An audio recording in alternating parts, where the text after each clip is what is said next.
Hello mga kababayan, magandang gabi, magandang hapon. Nandito na naman si Simpleng Buhay USA. Kumusta kayo lahat mga kababayan?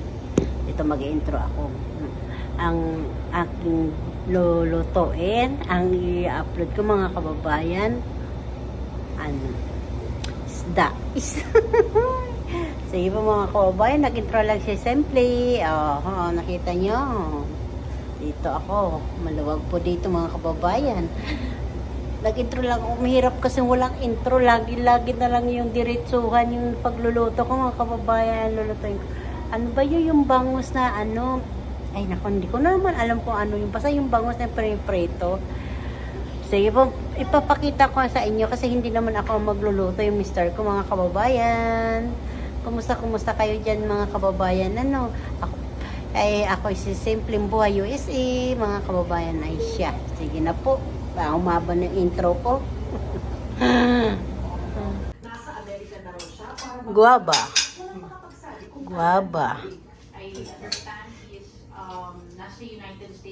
Yummy. Wala na yun? Mga kababayan, daming ibon, nagliliparan. Nasaan na? Ayun, bumalik sila, Dami talaga, Kita nyo,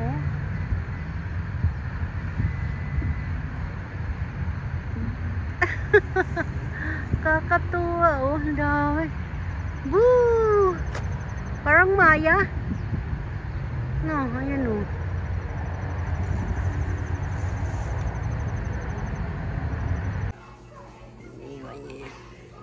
Yan, tatanggal yung laman yan, tapos ilalaga pa yan mga kababayan. Ayaw natin pakita kasi nakahiwa yan Ganyan pag balat. Pagbabalat ng relleno.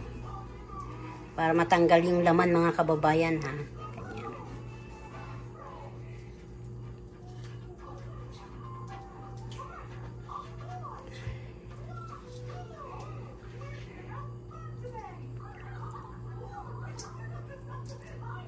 May bangus po dito sa Amerika mga kababayan, lalaki pa, ganyan, ayan kalaki. Nakakamiss na kasi kumain ng relleno, kaya yan. Siya lang naman ang marunong gumawa niyan. Day off po kasi ngayon ni Ricky. Kain na kami ng masarap pag siya day off niya kasi siya marunong magluto ng masarap pagkain ng Pilipino. Recipe Pilipino siya naman nakakaalam. Kita nyo, hindi durog, ang galing. Kaya pala mahal siya pag binibili natin sa ang hirap din pala gawin yan.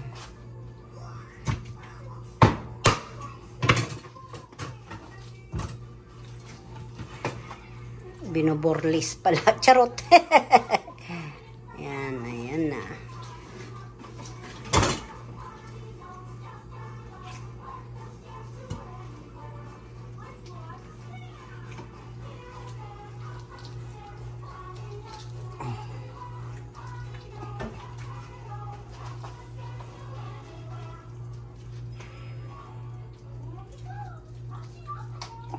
Kailangan pala talaga siya kasi para hindi maano yung bituka kasi may mapait po yan yung apdo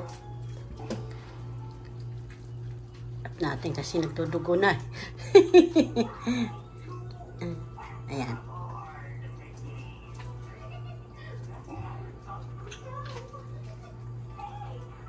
ganito pagkagawa ng relleno, umpisa pa lang. Mga kasimple, ito na po yung bangus. Ito, ganito hitsura pag linalaga.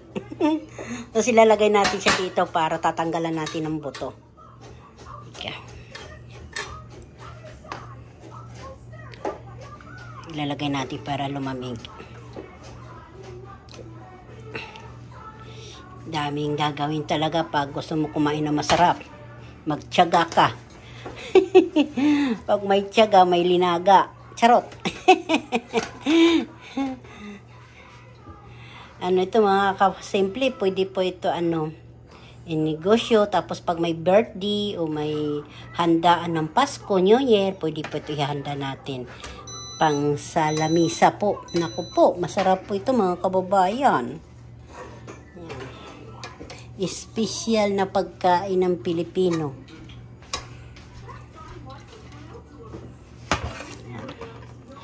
Tapos papalamigin lang natin. Tatanggalan na natin ang buto mga kababayan. Papalamigin lang natin. Nit.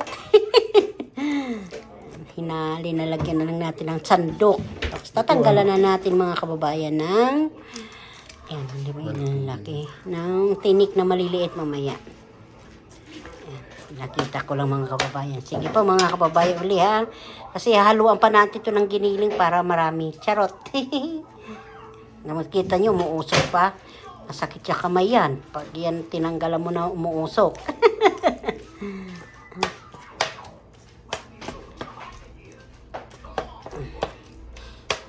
Ingat kayo mga kababayan nito pag tatanggalan yung buto talaga kasi alam mo yung mga bata kumakain din natin alam. Alam mo yung pagbangos. Anong isda pang ano ba yun? Nalimutan ko ba yun? Pangbansang isda pala. Ay, nako. Sorry po, pambansang isda, ano po yun? Pangalan, anong name? Yung pangalan niyan, yung isa? Green fish. Green fish. Saka pasas. Ito ang pasas. Nahawakan ko lang.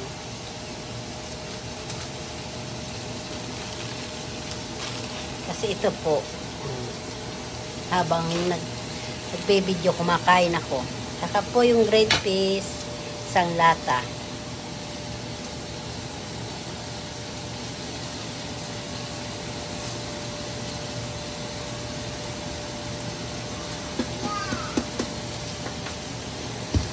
Nalagyan po yan ng giniling para marami.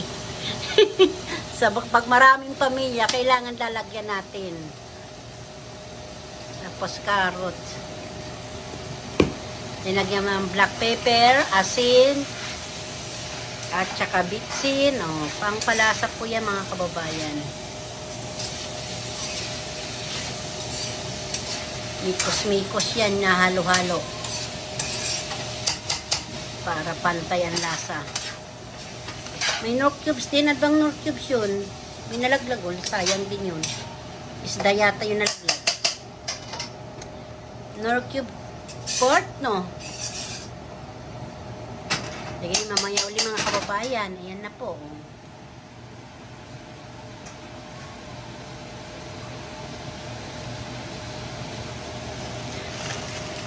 Relleno.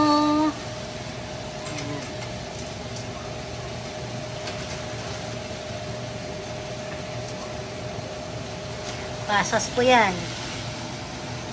Para pantay ang lasa.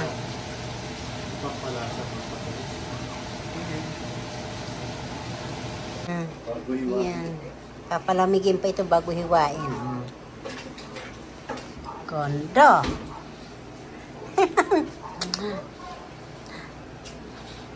Kuha na ng ng kanin. Sarap. Magkano na ito ngayon dyan sa atin, sa Pilipinas? Ito, gawala lang namin dito sa Amerika. Ito ang ulam namin ngayon. Masarap na putahe, relleno, masustansya, mga kababayan, mga kasimple. Hindi na mapigilan, manguya-nguya na yung buntot. Yummy, yummy. Sige. Kahit mainit, parang litson Parang litson. Naririnig nyo? Tanggal na So mga karis, kita nyo? Iwa-hiwa na. Relleno. Diba? Kinamay ko na, malinis naman kamay ko mga kababayan. Sarap-sarap na. Ito po, mataba yan.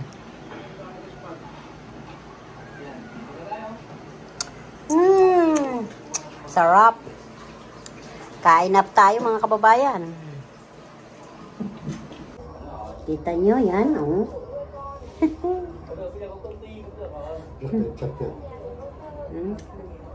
Ang laki, hindi pala ito nakahiwa.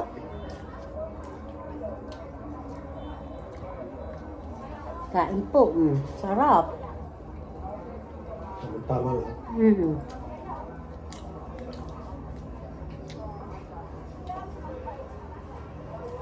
May ketchup din po dito to.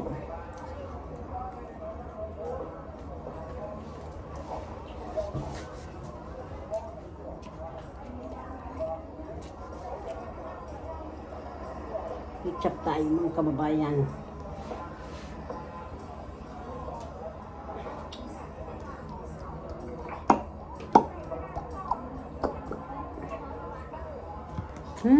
Kain po. Kain po kayo lahat yan.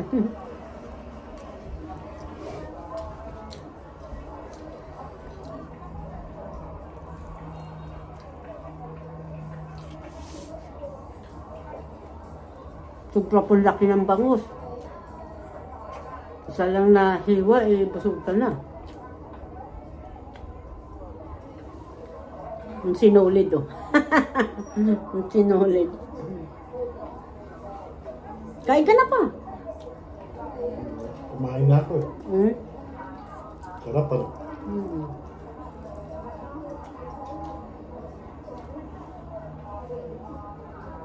May tinik. Ano yan? Ayun, ay, sa may anong ikong, sa balat.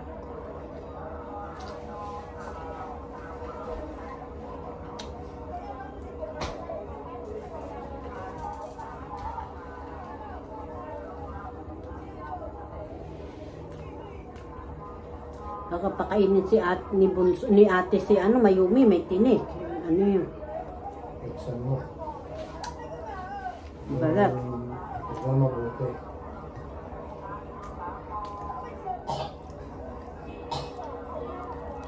Anong binigay mo sa buntot? Hindi, sa gitna. Na. Sa buntot lang to, may tinik, oh. Sarap? Lang yan sa buntot. Pag dito wala na. Tsaka ito yung dito sa miyasang. Sa likod, sa pakpak, sa binte, sa katawan. Malay mo, mayroon din natira doon sa...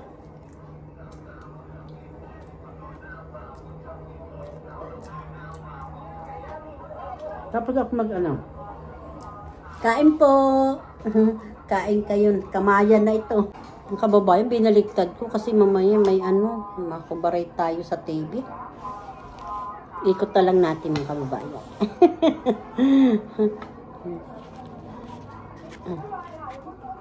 Nanonood kasi yung mister ko ng TV. Palabas ng vlog ng mga ibang lahi. Saan yun? Black Ninja. Black Ninja daw. Yung parang mga nila King Kong.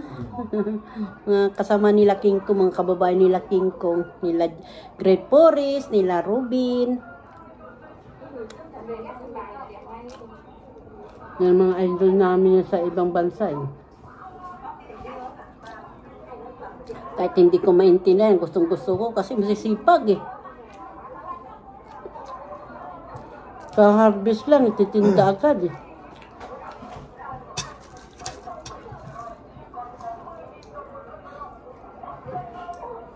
Masarap na nga yung mga customer nila, hindi pa maarte. Mababait pa.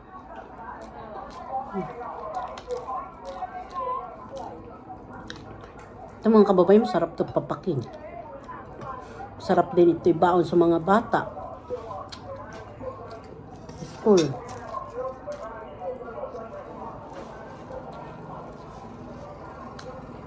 Kaso lang, magtsaga ka lang talaga magbalat-balat o magtanggal ng buto. Sarap. Kunin ko nito lahat. Kikita niyo ba mga kababayan? Yung gitna sa kayong ulo, bahala na yung anak kong panganay.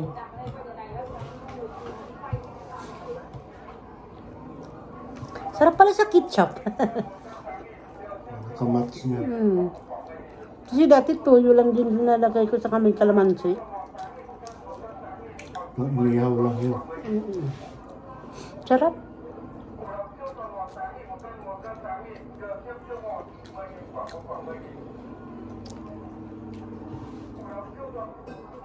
Sarap pa yung balat mo. Parang litson ng baboy. Makalit siya ng baboy yan.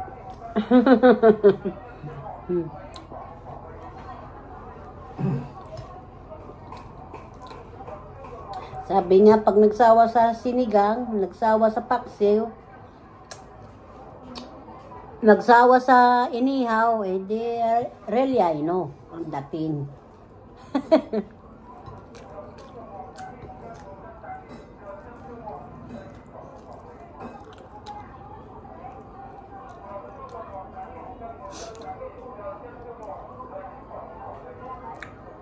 Nalasing na ako kasi ano nga, na-indiksyonan ako.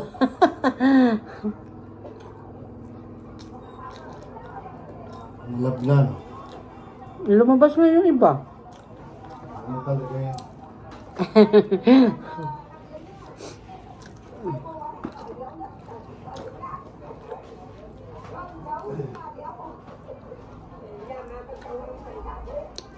Tinik talaga mga kababayan.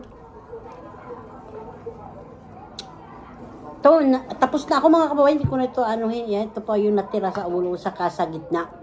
Para naman ito sa anak kong panganay. Siya kasi sabi niya magluto ng kanang relleno, mama, tsaka papa. Marami pong salamat mga kababayan. Sana po pakishare naman ang aking, alam niyo na. Tsaka mga bago nakasilip kan diyan kan simpleng buhay USA, share naman, survivor naman. Okay, bye-bye. Ingat po kayo lahat mga kababayan.